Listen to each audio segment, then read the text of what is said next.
Welcome to the workshop Unlocking Your Genius, how to identify and leverage your core strengths. What is your genius? Your strengths make you unique. They set you apart from everyone else. You have strengths and abilities that no one else has, and you can offer when no one else can. When you know your strengths, you can leverage them both in your career and in your personal life. When you know your strengths, you can focus on the things that will have the most impact on your life. Contribute more value to those around you. Make better decisions since you know what to focus on. Achieve the best possible results day in and day out. Reduce the amount of stress and anxiety you feel. Delegate appropriate tasks to others. Get help in areas where you're weak. Succeed massively in your career. Thrive in your personal life. On the flip side, when you don't lead into your strengths, your performance suffers, your motivation falters, and your career and personal life hurt. Of course, this raises a critical question. How do you identify with your strengths? In this workshop, you're going to discover how to identify your key strengths so that you can give the best version of yourself to the world every single day. Step 1, identify your passions. Your passions are often a good indicator of your strength. We tend to gravitate towards the things that we're good at. We move in a direction of the things that we love, and which happen to tend to be things that come naturally to us.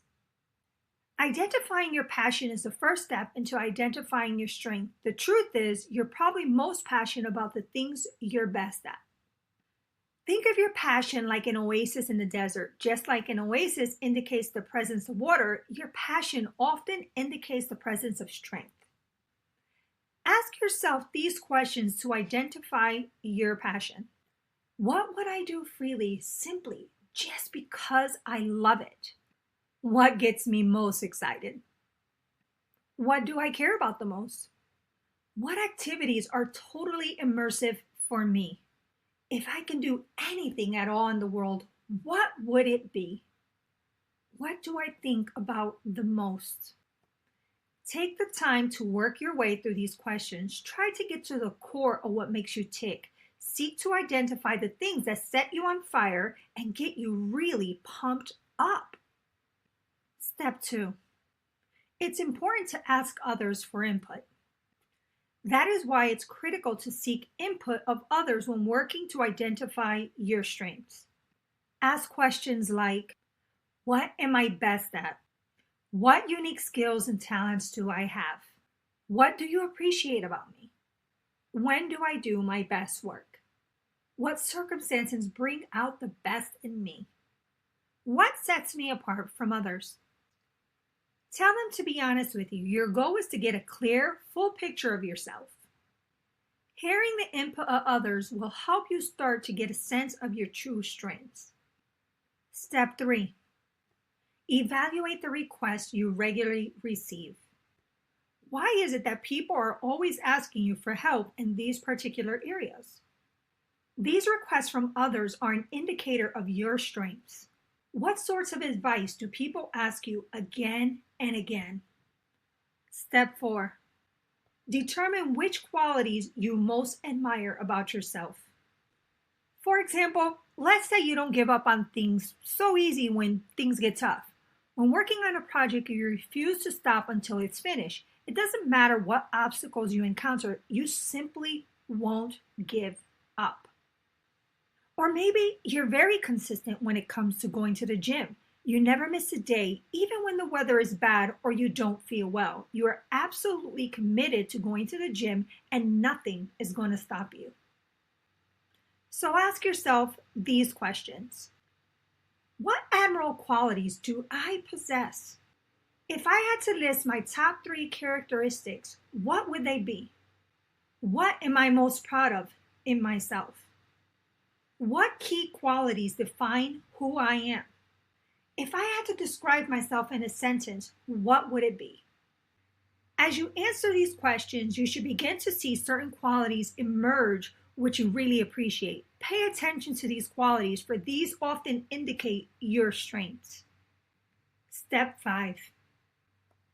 Find your flow state.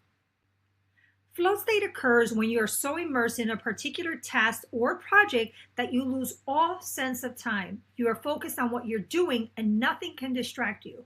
Your attention is 100% focused on what's in front of you. When do you find yourself in the flow state? Flow state happens when we use our strengths. Flow state is a good indicator of your strengths because you are in your flow state. It means you're working from your strengths.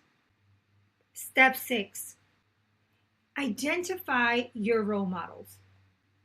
Now answer these questions. Who are your greatest role models in life? Who do you admire the most and why do you admire them? Who do you aspire to be like? If you could model your life after 3 people, who would you choose? What is it about these people that inspire you so much? The truth is that we're often attracted to and admire those people who have similar strengths to us, although perhaps is a greater proportion. For example, if you're artistic, there's a good chance that you're going to admire great artists. Or maybe you admire your boss because they have great leadership skills. Or perhaps you respect your personal trainer because of their great personal discipline they demonstrate. If a strength in someone else resonates deeply within you, it is an indicator that you also possess that strength. Make a list of 10 people that you admire. Step 7. Highlight your successes. Think about your experiences at work. What type of projects do you consistently execute successfully? You're great at creating and leading team building activities. Your boss constantly relies on you to create a certain type of report because he knows you'll do a great job with it. You always get tasked with mapping out projects because you easily can think far ahead. Consistent success at a particular activity is often an indicator of strength. As you look at your success, ask yourself, what strengths allow me to consistently succeed in the areas? What gifts and talents enable me to execute these tasks at a high level? If you're finding yourself regularly getting wins in a particular area, take time to examine that area closely and determine why you're having such success. Step 8.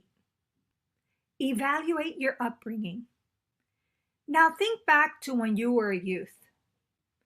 What activities were you naturally drawn to? You were probably naturally drawn to these activities because you were good at them.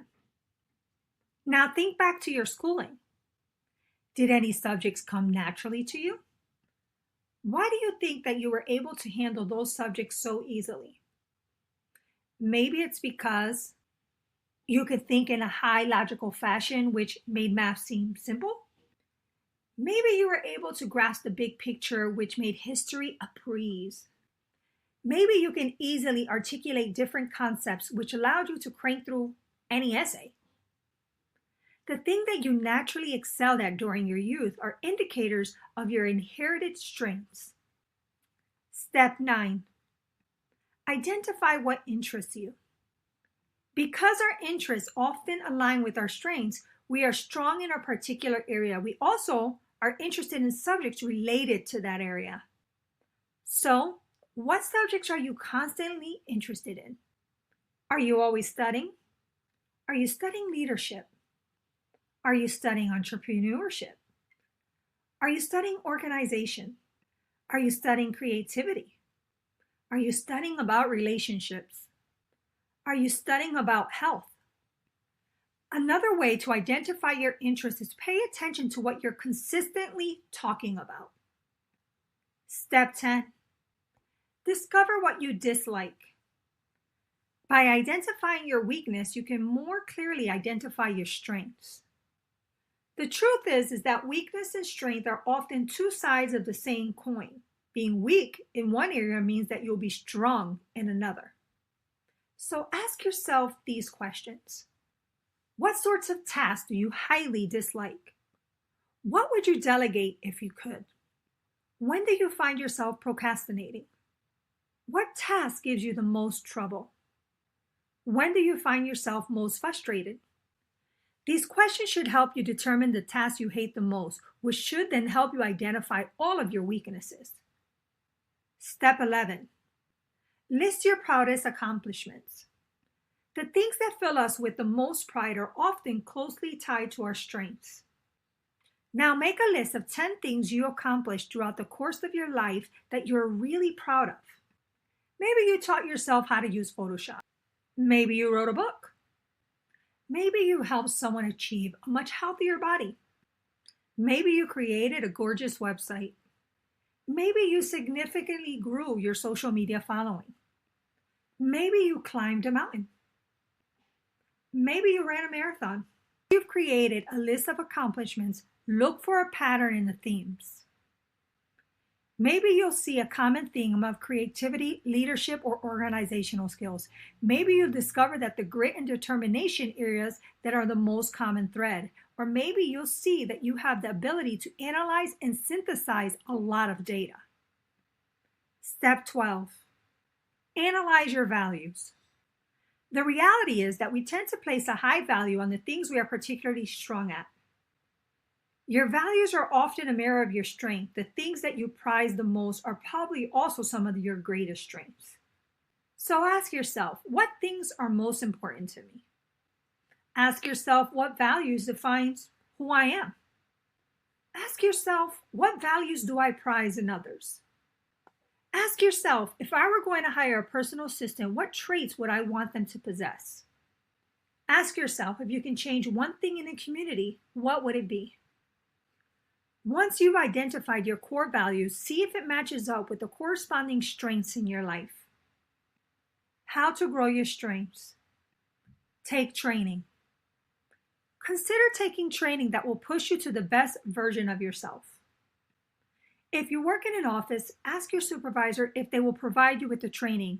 Make the case that the training will help you perform better as an employee. Ask for constructive criticism. Ask your supervisor or your coworkers to give you a constructive criticism related to your strengths. Ask to be included in the projects where you can use your strengths. The more you can be involved in projects that use your strength, the more you will grow. Spend time with those who share your strengths. This is especially the case if you spend time with people who are even stronger than you in a particular area. Teach someone else. Consider working with an intern or a mentee. Put your strengths to work. Instead of focusing primarily on trying to improve your areas of weakness, work hard to develop your strengths. You have more strengths than you even know. It certainly takes some work to identify your key strengths, but it's well worth it. You have great things to offer the world, gifts, talents, and strengths that no one else has. Thank you for being part of this workshop. I'm Sheila Blumberg, and you can contact me at moneylovesuccess.com.